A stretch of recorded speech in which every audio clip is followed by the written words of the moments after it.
Show. Well, Autumn Stringam is back with us and her husband Dana this time as well. Nice to meet you, Dana, because we're talking about depression and mental illness, which is, don't you agree, subjects that most people just want to cover up and put under the rug? Especially if it's about you.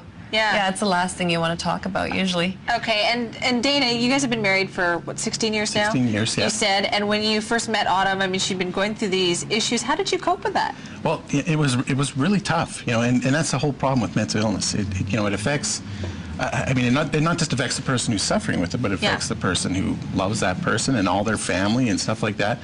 And, you know, when I first met her, obviously I met her, I think, when she was having a really good time, a really good mood in her life. And, you know, she was beautiful and vibrant like she is today. And then being so young and not really knowing about bipolar disorder and these other things, when the mood swings started to happen, I just didn't really understand it, didn't really know what was going on. And so, you know, you just kind of deal with it, right? Yeah, but Dana, you hung in there. Yeah, and there were a lot of really, in reading your book, and again, we should mention that Autumn's written this great book called A Promise of Hope, where you talk about really some of the very darkest days that anybody can go through in dealing with depression or bipolar or anything like that, and you hung in there. What made you do that? You know, lots of people ask me that question, and I don't really have an easy answer for it. I think it's just, you know, we all have tough things in life sometimes. And I made a commitment to her when we married her, and it was like, you know, we're gonna make it through this somehow. I never really knew how. You were 18 and 22 when you got married. That's amazing. Exceptional. Yeah, I don't know about that. It's just you know, you deal with the hand you play with the hand you're dealt with, right? Type of a thing. And really, that's how I looked at it. But also, I really realized, or really hoped, that there were going to be something better for us in the future. Okay, well, like, I really believed that, and that somehow it was going to get better. I didn't know how, but you know. Well, we sort of know how that happened now. And Autumn, we touched on this earlier. You were on medication, sort of the regular pharmaceutical medications, a lot, which you said pretty much sedated you. Yeah. Right? And that's what I needed at the time. It was a good thing until we found a better answer. Okay, and tell us again about that. That was your dad who came up with that. Right, yeah. My dad ends up talking to a pig feed formulator in southern Alberta. It's casual conversation in a church hallway. And he describes my illness and my brother's illness, and the guy makes a comparison between my brother's rages and that of and a pig with ear and tail biting syndrome. They came up with this crazy idea, and it worked. They put together a recipe of human-grade stuff based on this guy's pig feed formula, basically. We're talking vitamins, minerals, antioxidants, amino acids. And your dad knew nothing about this, but all he knew was that he had watched his wife suffer, he had watched his children suffer, and he didn't want to do this anymore. Grandpa commits suicide, wife commits suicide, daughter is in the psych ward, certified on a suicide watch, and son is violently ill. Right. What are you going to do? Someone gives you some weird answer, you're going to go with it. And that's, you know, that's the danger of being desperate, too, because it can go either way. But when he brought this to you, this idea, and did you say, okay, Dad, I'll try it? No, I fought him. Yeah. Oh, it just seemed like a ridiculous idea, and my psychiatrist thought it was a ridiculous idea. I thought it was a ridiculous idea, absolutely. So you did not back her up on that one? No, not at all. I was quite angry. In fact, if she hadn't been separated from me, she probably would have never done it. I was in my dad's care for the week because he was working midnight shift. Okay. So we weren't separated.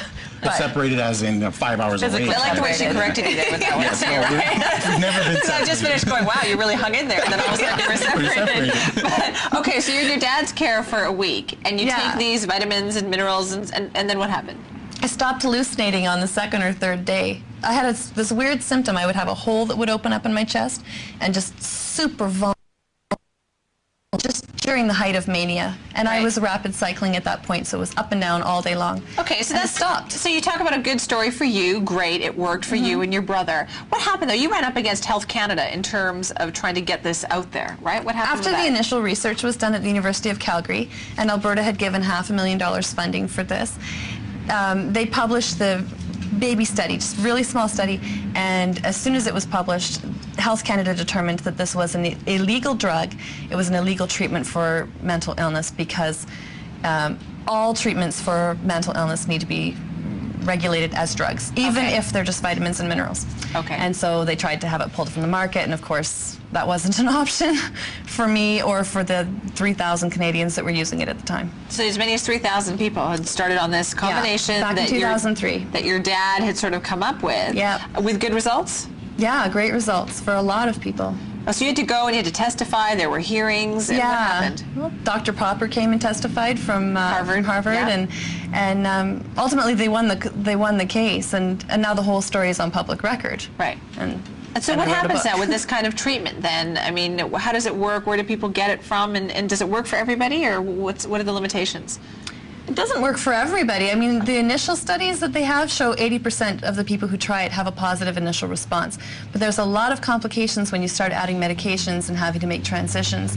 It's not that simple. And Dr. Popper warns people to be very careful about making that choice. Right. And I really think that people need to make it a very careful decision if they decide to do something like that. It is available. People can have it. But people are always looking for the magic something, right? But when you're dealing with mental illness, maybe people need to remember there is no such thing. Magic really. Something. No.